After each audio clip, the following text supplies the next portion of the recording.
We're bringing these up because we want you and your partner to be able to have conversations. I mean, the number one thing we hope for couples is that you can share your thoughts, your dreams, your insight. You can also share your doubt, your confusion, areas where you're like, hey, can we have a conversation? Because I don't know where I stand on this.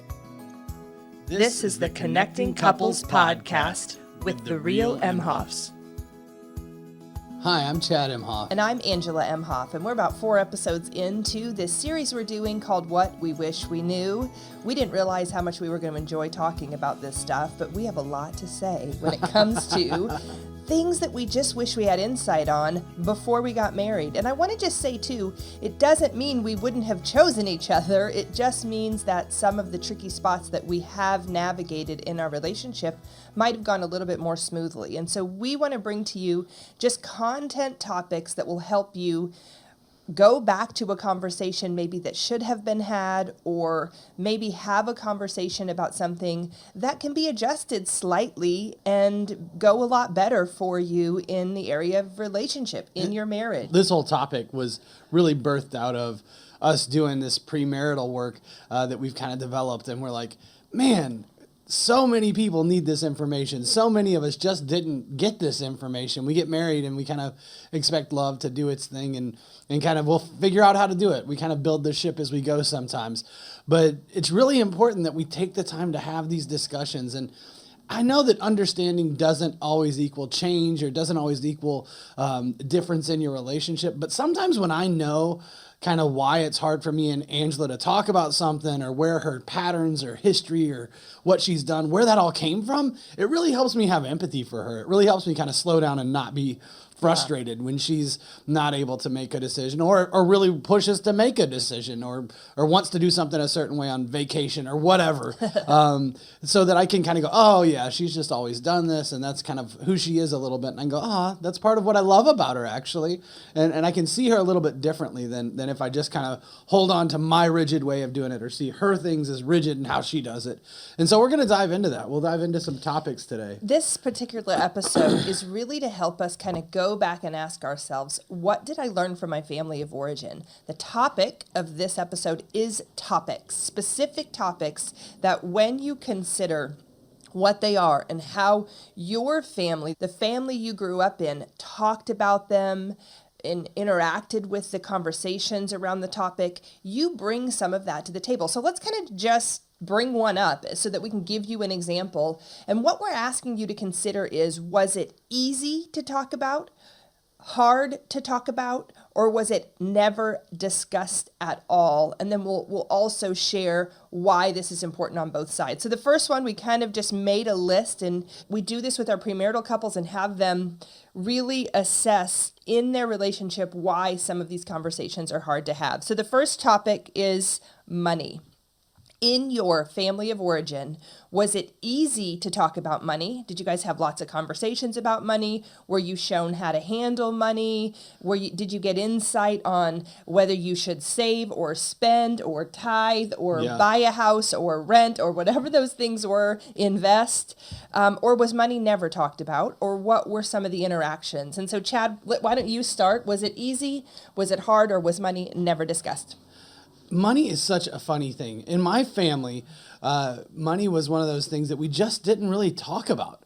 We didn't really have a lot of conversations about. You know, if I were to call my dad today and say, hey, Dad, I was just thinking, how much money do you make? What do you make a year, and what do you do with it? He would very tactfully change the conversation, and I would not get an answer. It would be a very confusing topic. All of a sudden, he'd be like, oh, man, my van broke, or something. I don't know what he would say. I could just imagine. Tell me about what he's doing in the basement or something at the house. But he wouldn't talk about it. And so it's like, I wouldn't even ask him about it at this point, because I'm like, that's just not what we do. And so money was really just never talked about. There was a value around it. I mean, it was like, you should have money, you should save money. I remember even my family praying about what should we do about jobs and being clear about that. But when it came to money, the dollar amount, you're never going to know the dollar amount that my dad made. You're never going to know, what his plans are with the money, or how he invested it, or what he did with it. I mean, it was literally like some secret. sort of it was a secret. It was an enigma. It didn't even exist. a secret, you might know there's a secret. This was like it's a vapor. It's Yeah. a mist. This was an Yeah. interesting thing. I actually brought this up to my mom a couple of years ago, and we had a really good conversation actually about what I felt like I wished I would have had from her. Because she even brought up the question, like, hey, you guys do this podcast and you talk about things we got wrong as parents. I'm like, Mom, that's not what the podcast. That's the name of it. Things my parents got Things wrong. my mom got wrong. And I'm like, no, we are just learning things that we didn't have any insight on. And you had insight because you did it. I wish you would have told us.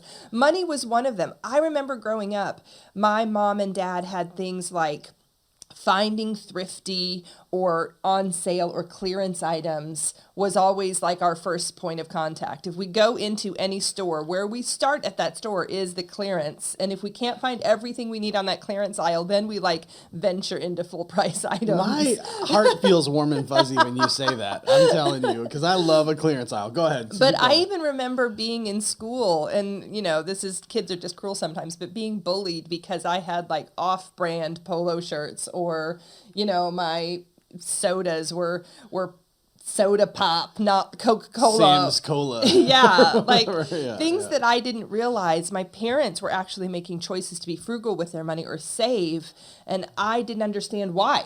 I was Yeah. never explained. And I even said this to my mom a few years ago. I'm like, I know that a value for our family is to not spend full price when you can spend a discounted price. Clearly, I got that message loud and clear.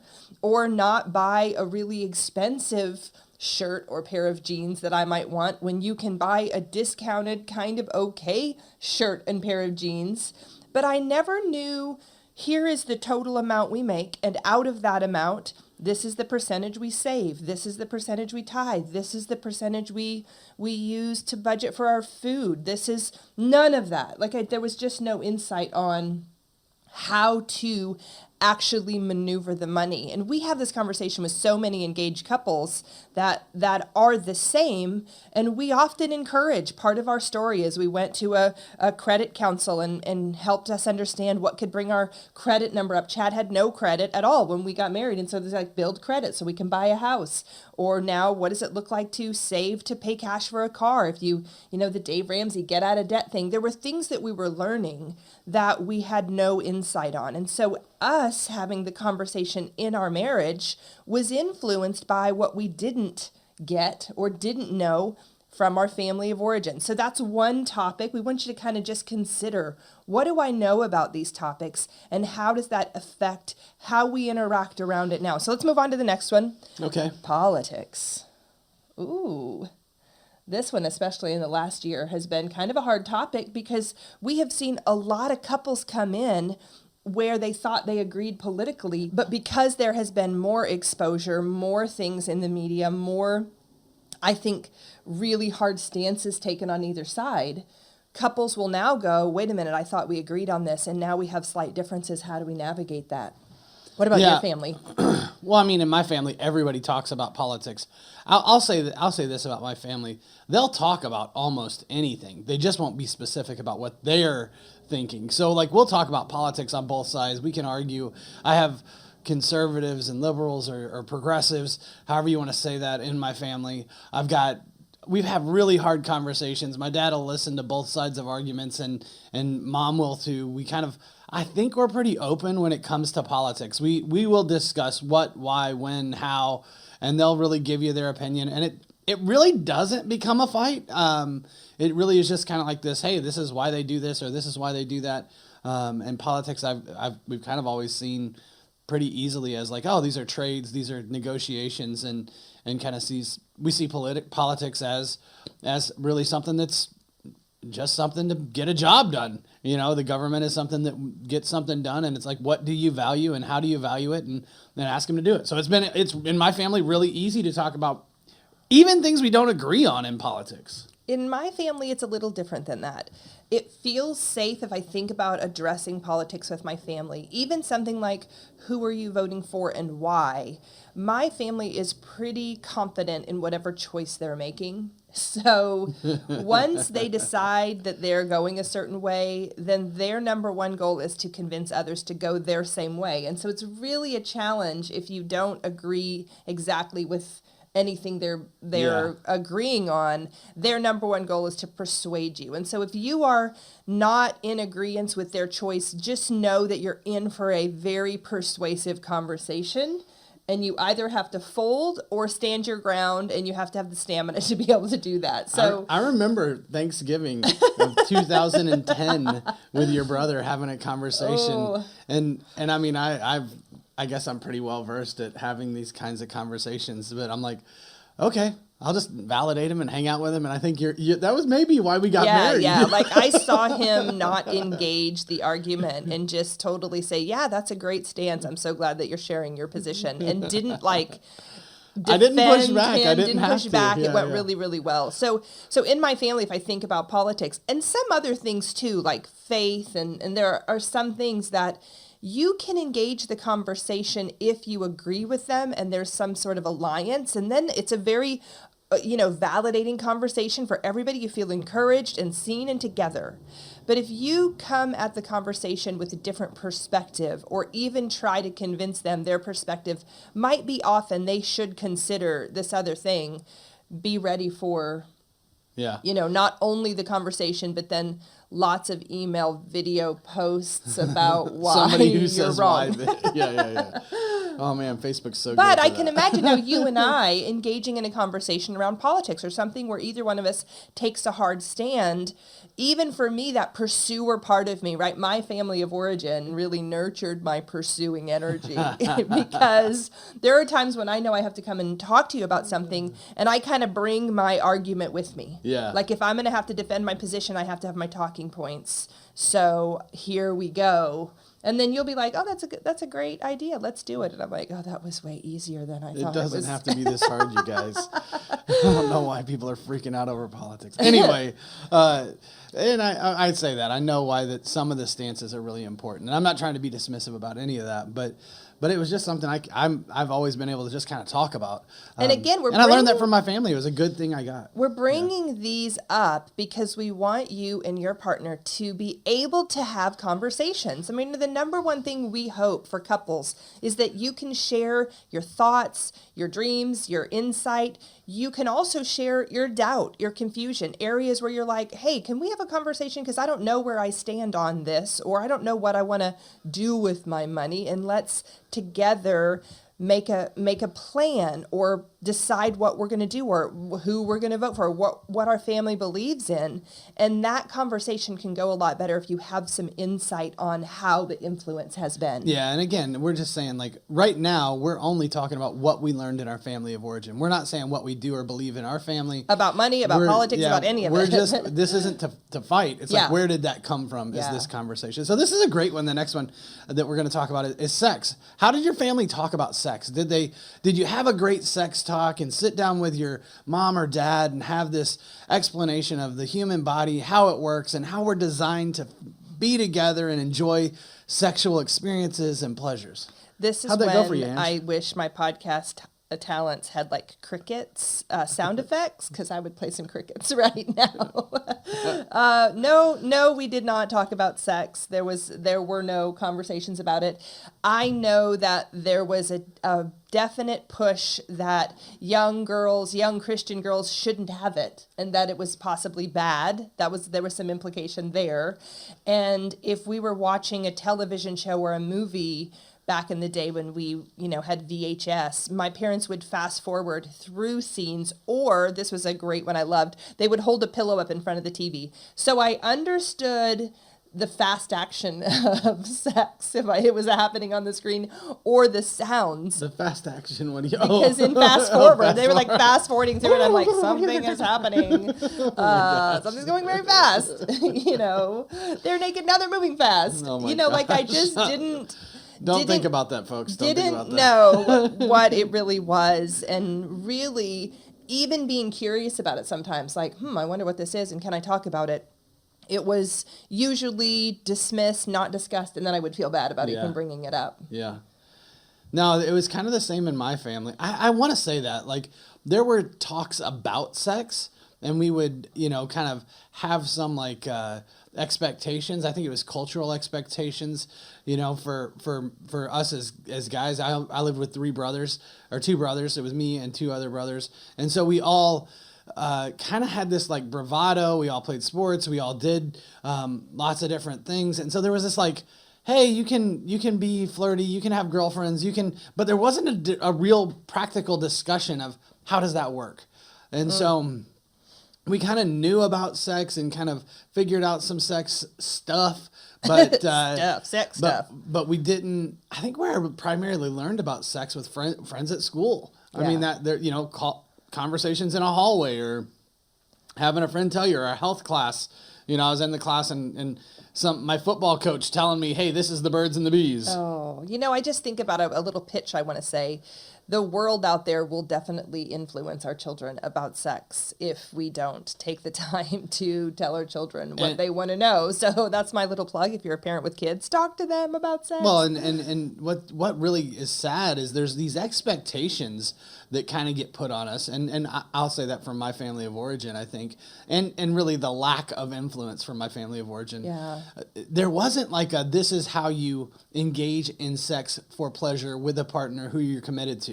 It was like be a sexual being, a bisexual in some ways, because that's what culture kind of tells you to be. But not with lust, and be godly and treat and not all really. the things. No, that wasn't my experience. It was like you're allowed to be lustful and you're allowed to be sexual and you're allowed to. That is a part of who you are, but it's not. But then there's also this other side where you go to church, but you're expected to kind of have these two worlds in a way.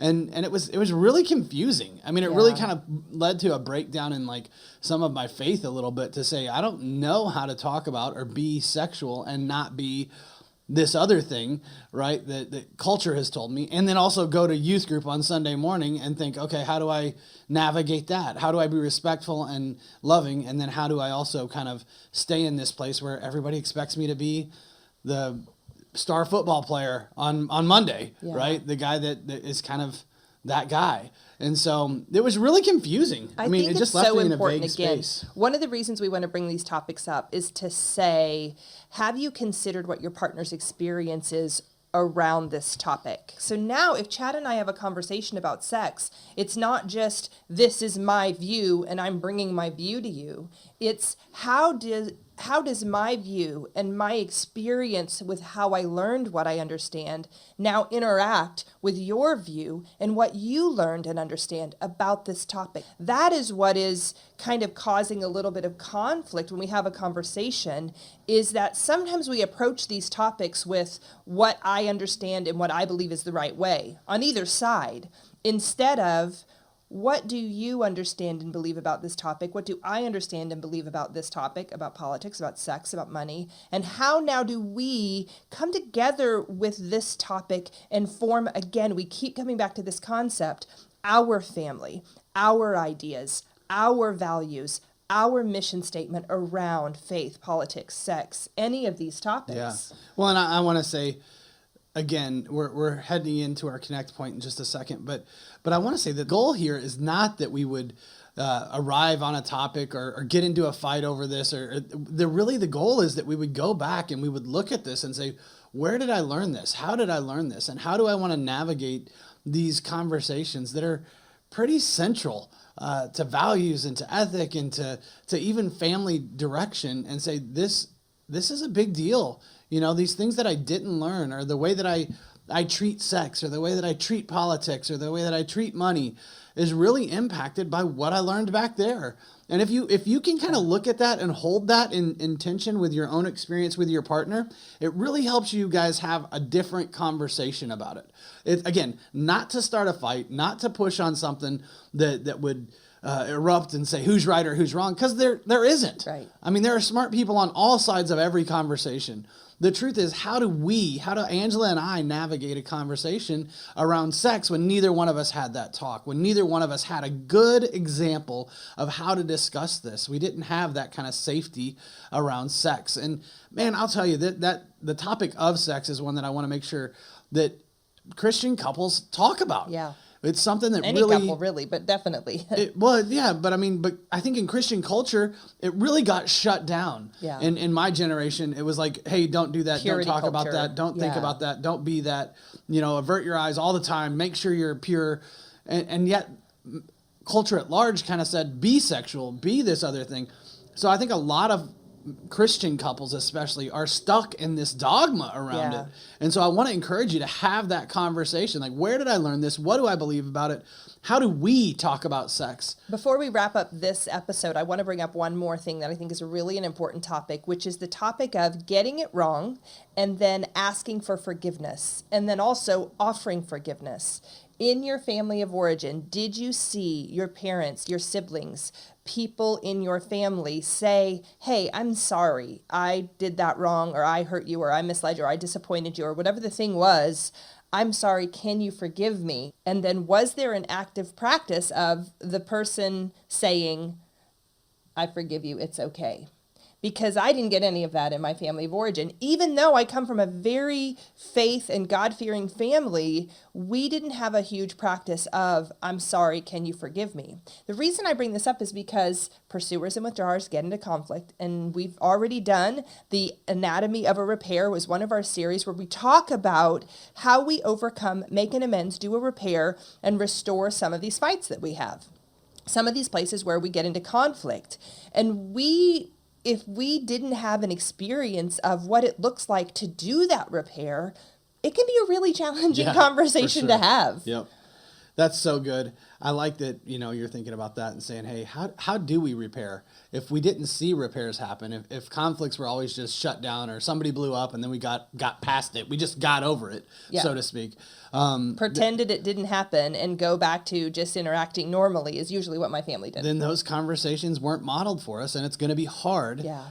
Just like anything else we learn in life, it's going to be complex. It's going to be hard to navigate those moments.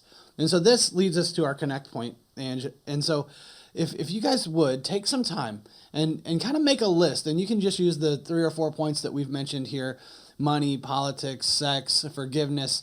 And you can use those and say, was that easy to talk about, hard to talk about, or never talked about in my family of origin?